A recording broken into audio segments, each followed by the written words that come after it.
Halo, kami dari kelompok 3 akan menyajikan materi analisis etika bisnis dari sebuah produk makanan yang viral dengan saya sendiri, Marisa Yovana Ardianti. Saya Putri Nabila. Saya Zelda. Saya Kavita Mei Ananta dan saya Pipit Kriawati.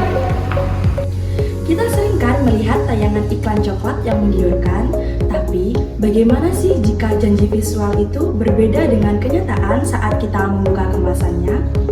Nah, saat ini kita akan berfokus pada isu Slackville yang pernah menjadi sorotan publik pada produk BeNBeng.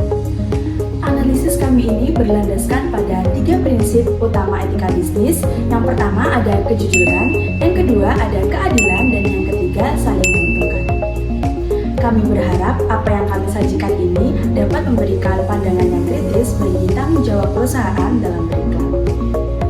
Saya akan memaparkan iklan dan isu yang menjadi fokus analisis kita. Produk yang akan kita analisis adalah BeNBeng Extra Coklat dan Karamel. Dalam video iklannya, BeNBeng menekankan 2 hal utama.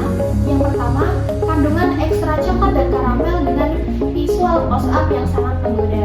Dan yang kedua adalah klaim BeNBeng sekarang lebih besar serta kalimat penutupnya yaitu makin besar makin cinta. Iklan ini bertujuan untuk menciptakan keinginan yang kuat serta didukung oleh aktor yang menunjukkan kepuasan yang maksimal. Namun, disinilah isu etika yang muncul.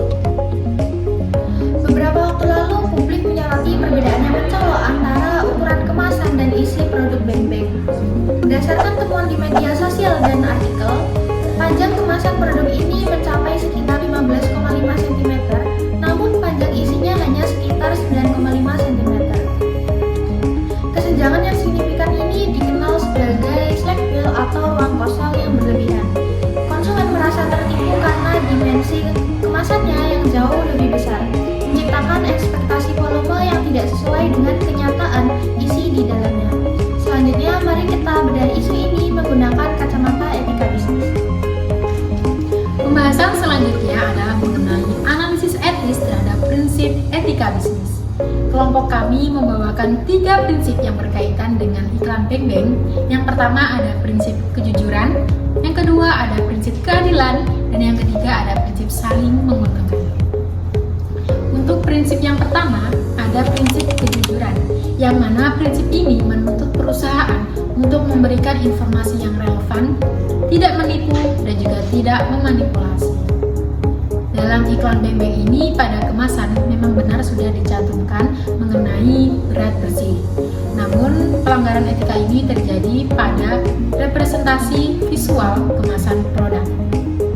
Pada iklan ditunjukkan bahwa kini ukuran BeNBeng lebih besar, namun nyatanya yang besar hanya kemasannya, sedangkan isi produk malah sebaliknya. Hal ini secara tidak langsung merusak pandangan dan ekspektasi konsumen terhadap volume isi produk. Prinsip yang kedua ada prinsip keadilan. Ini merupakan suatu perilaku yang mengacu terhadap perilaku yang sama dan juga tidak berat sebelah terhadap semua pihak, terutama konsumen. Jika kita lihat dari iklan BeNBeng sebelumnya, iklan BeNBeng ini bisa dikatakan terhadap praktik Slackville. Nah, apa sih praktik Slackville ini? Praktik Slackville ini sendiri adalah suatu kesengajaan menyisakan ruang kosong pada suatu kemasan produk. Namun, praktik Slackville ini dianggap sangat berlebihan oleh konsumen, yang mana konsumen sendiri merasa dirugikan karena mereka membayar untuk kemasan bukan produk. Dan perusahaan sendiri sangat tidak etis melakukan hal ini karena mereka memanfaatkan kelemahan dari persepsi konsumen terhadap visual kualitas produk. Secara tidak langsung, konsumen tidak mendapatkan fair value atas apa yang mereka bayar. Selanjutnya, prinsip yang ketiga atau yang terakhir yaitu saling menguntungkan.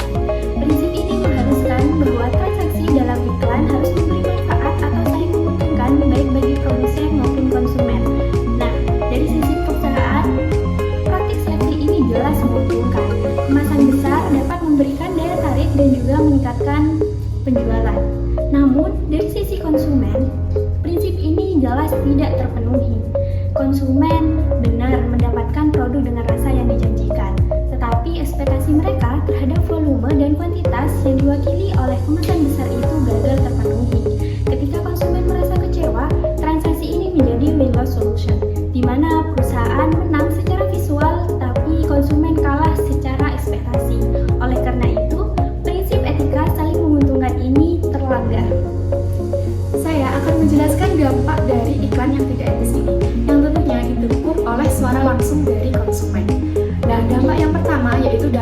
konsumen. Dampak utama bagi konsumen adalah kerugian secara psikologis dan hilangnya kepercayaan. Konsumen merasa ekspektasi tinggi mereka tidak terpenuhi. Perasaan ini bukan hanya sekedar asumsi semata, tetapi tercermin jelas dalam beberapa cuitan dari konsumen dalam komentar publik mereka. Sebagai bukti, mari kita lihat langsung beberapa respon dari konsumen mengenai isu ini. Nah, konsumen berkomentar bahwa jajanan warung sekarang isinya mengecil dan sedikit. Bahkan konsumen lain menyamakan tindakan ini disamakan dengan tindakan korupsi. Nah, hal ini menunjukkan bahwa konsumen mulai beralih ke merek yang dianggap mereka lebih transparan. Dampak yang kedua yaitu dampak bagi perusahaan. Dampak bagi perusahaan yang pertama yaitu mengenai kerusakan reputasi. Isu Slackville yang viral di media sosial memicu kritik massal dan viral yang negatif. Hal ini sudah dipulihkan dan merusak citra merek dari BenBeng. Reputasi sebagai produsen yang tidak jujur bisa melekat lama pada perusahaan. Bahkan, komentar menunjukkan bahwa produk ini sudah identik dengan kemasan kosong. Nah, dampak yang kedua bagi perusahaan yaitu regulasi. Praktik ini memberikan ketertarikan dari badan pengawas aman. Jika regulasi mengenai Slackville ini diperketat, maka perusahaan harus mengeluarkan biaya yang lebih. Intinya, kondisi tidak etis ini hanya menguntungkan dalam jangka pendek saja, namun menghancurkan kepercayaan dan reputasi jangka panjang bagi perusahaan. Nah, dapat disimpulkan bahwa kemasan BenBeng dengan isu Slackville ini dinilai kurang etis karena tidak transparan dan berpotensi menyesatkan konsumen tentang isi produk. Etika iklan bukan hanya tentang isi tetapi juga tentang cara pengemasan itu dibuat. Karena itu, perusahaan perlu menyesuaikan isi dengan kemasan yang sebenarnya.